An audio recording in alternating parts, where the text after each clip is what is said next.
सरकारଙ୍କ बड़ घोषणा ई श्रम कार्ड रे प्रति मासरे मिलिबो 3000 टंका शीघ्र करंतु आवेदन।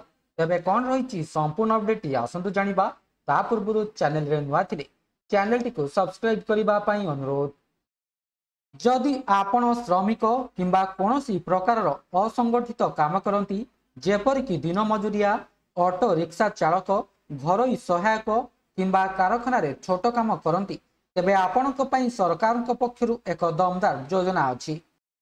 एही योजनार नाम हैला ई श्रम योजना। एही योजनार कार्ड तैयारी करी आपण केवल सरकारी योजनार लाभ उठाई पारिबे नाही बरं 60 वर्ष बयस परे प्रति मासरे 3000 टंका पेंशन मध्य पाई परिबे। एबे आपण भाबुथिबे जे एथि पई आपणकु धाड़ी रे ठिया हबाकू पड़िबो, सरकारी कार्यालय बुलिबाकू पड़िबो, तापरे जाई ना आसीबो।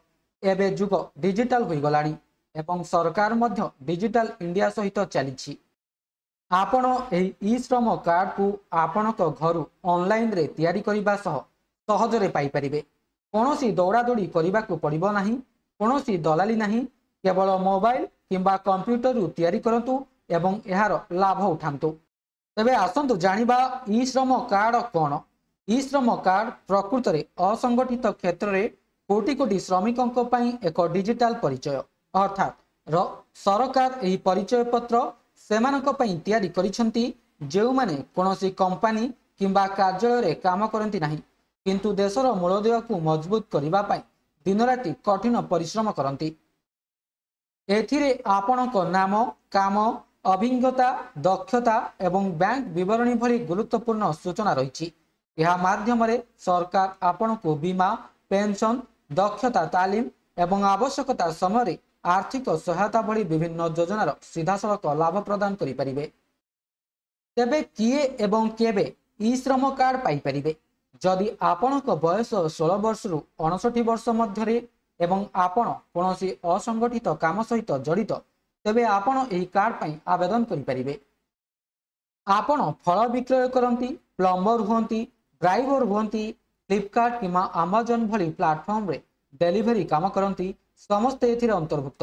एही कार्ड केवल आपणकर परिचय हेबो नाही बरं भविष्यत पई सुरक्षा मध्य प्रदान करिवो। तेबे किपरि तैयारी करिवे ई श्रम कार्ड?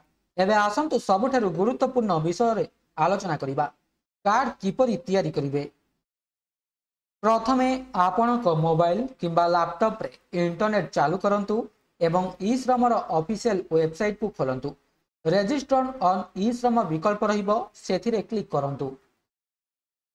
एहा परे खोलिबा पेज रे आपनको आधार सहित लिंक होइतिबा आपणकर मोबाइल नंबर एवं कैप्चा पूरण करिबा को पड़िबो। तापरे आपनको पचरा जिवो जे आपण ईपीएफओ एवं एसएक रो सदस्य कि नाही एथिरे हां किंबा ना उत्तर दियंतु। एहा परे आपणक मोबाइल रे एक ओटीपी आसीबो जाहाकू पूरण करिबा परे आपणकर आधार जांच करा जिवो। एबे परवर्ती पदक्षेप रे आपनकू आपनकर ठिकाना, शिक्षा संबंधी सूचना, आपनकर काम कोन, आपनकर की प्रकार दक्षता पूरण करिबा को पड़िबो।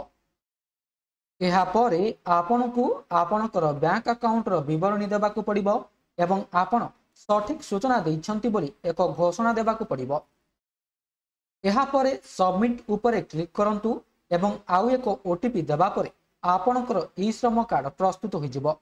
आपण एहाकू सही समय डाउनलोड करि परिबे। तबे आसंतु जानिबा एथि पई आवश्यक कागज पत्र कोन दरकार हुए। एही कार्ड तैयारी करिबा पई केवल दुईटी गुरुत्वपूर्ण जिनिस आवश्यक। आपणक मोबाइल नंबर सहित लिंक होइतिबा एक आधार कार्ड एवं एक बैंक अकाउंट जहार सूचना आपणकू देबाकू पड़िबो। बस एतिकी, कोनोसी लंबा तालिका नाही। तबे आसंतु जानिबा ई श्रम कार्ड रो लाभ कोन अटे। एबे आसंतु प्रकृत लाभ विषय आलोचना करिबा।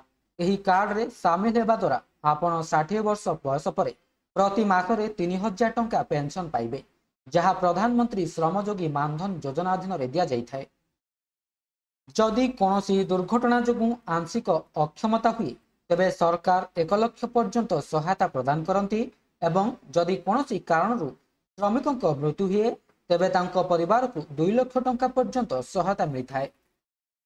केवल एतिकी नुहे, एही कार्ड रे शामिल हेबा द्वारा आपण भविष्यत रे उपलब्ध अन्यान्य सरकारी योजनार मध्य लाभ पाइबे जेपरिक घर योजना, ଗ୍ୟାସ୍ କନେକ୍ସନ, ରାସନ କାର୍ଡରେ ପ୍ରାଥମିକତା ଏବଂ ଅନେକ ଯୋଜନା। ତେବେ ଆସନ୍ତୁ ଜାଣିବା ଏହି କାର୍ଡ କେଉଁମାନେ ତିଆରି କରିପାରିବେ। ଯେଉଁମାନେ ଛୋଟ କାମ କରନ୍ତି ସେମାନେ ଏହାକୁ ତିଆରି କରିପାରିବେ, ଯେପରିକି ଦୋକାନୀ, ରାଜମିସ୍ତ୍ରୀ, ଦିନ ମଜୁରିଆ, ପ୍ଲମ୍ବର, ଘରୋଇ ଶ୍ରମିକ, ଅଟୋ ରିକ୍ସା ଚାଳକ, ସହାୟକ କିମ୍ବା ଛୋଟ ବ୍ୟବସାୟ କରୁଥିବା ଲୋକମାନେ। ଏହି କାର୍ଡ ସମସ୍ତଙ୍କ ପାଇଁ ପ୍ରଯୁଜ୍ୟ ଅଟେ। ଯଦି ଆପଣଙ୍କୁ ଏଥିରେ ଅଧିକ ସୂଚନା କିମ୍ବା ସାହାଯ୍ୟର ଆବଶ୍ୟକତା ଅଛି, ତେବେ ଆପଣ ଆପଣଙ୍କର ନିକଟସ୍ଥ ସିଏସସି ଯଥା ସାଧାରଣ ଜନସେବା କେନ୍ଦ୍ର ସେଠାକୁ ଯାଇ ବୁଝିପାରିବେ, ଯେଉଁଠାରୁ କାର୍ଡ ମଧ୍ୟ ତିଆରି କରାଯାଇପାରିବ। ତେବେ ଏହା ଥିଲା ସମ୍ପୂର୍ଣ୍ଣ ଅପଡେଟଟି। ଭିଡ଼ିଓଟି ଭଲ ଲାଗିଥିଲେ ଭିଡ଼ିଓଟିକୁ ଲାଇକ୍ କରନ୍ତୁ, ସେୟାର କରନ୍ତୁ ଏବଂ ଚ୍ୟାନେଲଟିକୁ ସବସ୍କ୍ରାଇବ୍ କରିବାକୁ ଭୁଲନ୍ତୁ ନାହିଁ। ଭିଡ଼ିଓଟିକୁ ଶେଷ ପର୍ଯ୍ୟନ୍ତ ଦେଖିଥିବାରୁ ଆପଣଙ୍କୁ ବହୁତ ବହୁତ ଧନ୍ୟବାଦ।